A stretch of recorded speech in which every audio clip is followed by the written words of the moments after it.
এই লজিক্যাল ডিসক্রিপেন্সির নামে হেনস্থা করা হচ্ছে। লজিক্যাল ডিসক্রিপেন্সি এই শব্দটাকে ব্যবহার করে বাংলার লাখ লাখ ভোটারকে হয়রানি করছে নির্বাচন কমিশন।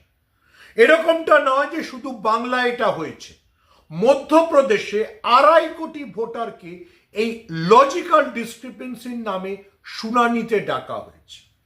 বাংলা এবং মধ্যপ্রদেশকে নিয়ে এত ব্যতিব্যস্ত নির্বাচন কমিশন যে অন্য 12টি রাজ্যে এই লজিক্যাল ডিসক্রিপেন্সি যাদেরকে সন্দেহপ্রবণ ভোটার বলে মনে করেছে তাদেরকে নির্বাচন কমিশন এখনো ডাকছেই না।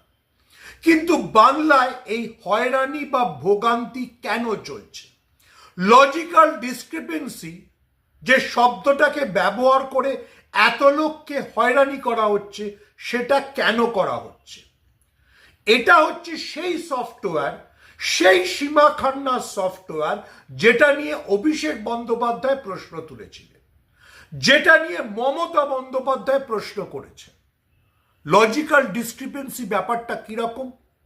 লজিক্যাল ডিসক্রিপেন্সি যে কোনো ভোটারকে সন্দেহপ্রবণ মনে করছে 6টা কারণে। কোন কোন কারণে? যদি 6 জন একই পূর্বপুরুষকে তাদের পূর্বপুরুষ হিসেবে দেখায়। বাংলায় বা ভারতবর্ষে একটা পরিবারের বা এক ঠাকুরদার 6 জন ছেলে হতো না? সীমা খান্না কি বাংলায় পরিবারে কতজন সন্তান হবে অন্তত আজ থেকে 40 বছর আগে সেটাও ঠিক করে দেবেন?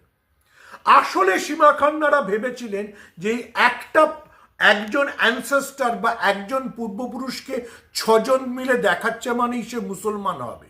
না, তা হয়নি। গোটা ভারতবর্ষে হয়নি, মধ্যপ্রদেশে হয়নি, বাংলাতেও হয়নি।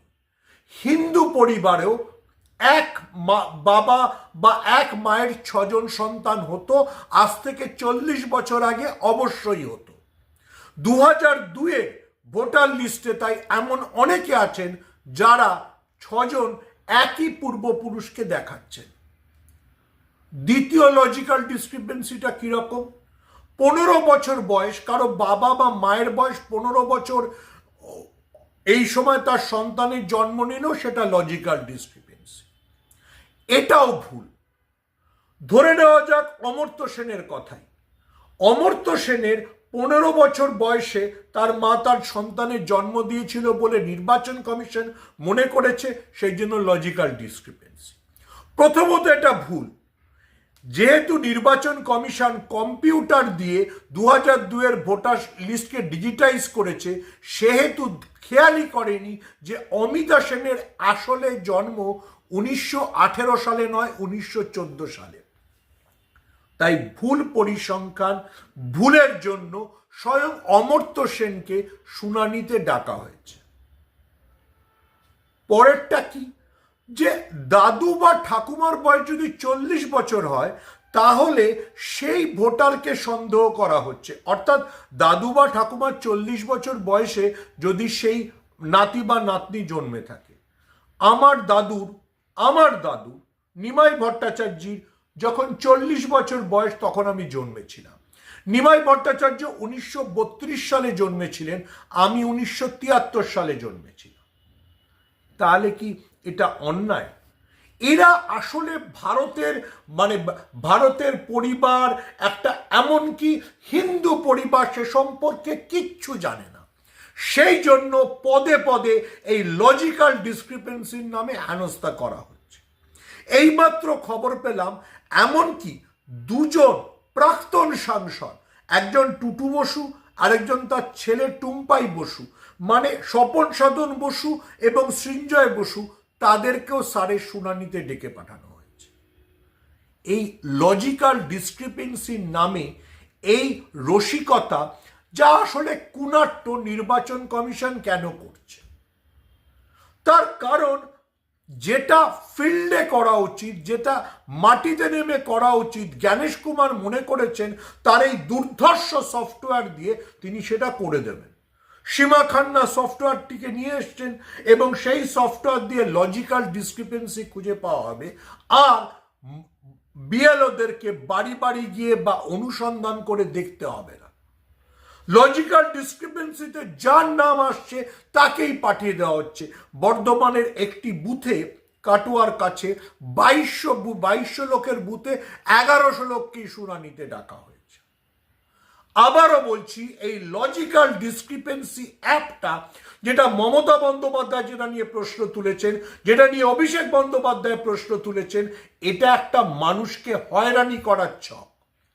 প্রথমে নির্বাচন কমিশন বলেছিল যে পশ্চিমবঙ্গে 1,30,00,000 ভোটারের কে সন্দেহভাজন মনে হচ্ছে, চাপ আসতে ওটা 95 লক্ষে নামে, এখন সেটা 30 লক্ষ। কিন্তু কেউ বলতে পারবেন কোন 30 লক্ষকে লজিক্যাল ডিসক্রিপেন্সিতে বাছা হয়েছে? আবারও বলছি, এটা বাঙালিকে হয়রান করার ছক, এটা ভারতের নাগরিকদের হয়রান করার ছক।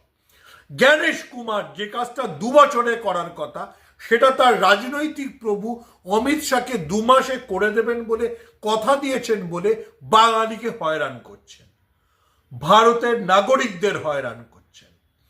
মুর্শিদাবাদ, মালদা, নদিয়া, উত্তর 24 পরগনায় হাজারো মানুষকে টাকা হচ্ছে। নির্বাচন কমিশনের এই হয়রানিকে প্রতিরোধ করুন। এই লজিক্যাল ডিসক্রিপেন্সি একটা ফালতু বিষয়। অমর্ত্য সেনের ঘটনা সেটা প্রমাণ করে দিয়েছে। যে 6টা পয়েন্ট বলেছেন, যে একই অ্যানসেস্টার 6 জন দেখালেই লজিক্যাল ডিসক্রিপেন্সি, এটা ভারতবর্ষের ক্ষেত্রে খাটে না। একজন মহিলা 15 বছর বয়সে তার সন্তানের জন্ম দিয়েছিলেন কিনা, এটাও ভারতবর্ষে 50-60 বছর আগে মহিলাদের যে বয়সে বিয়ে হতো এবং সন্তান হতো, খাটে না।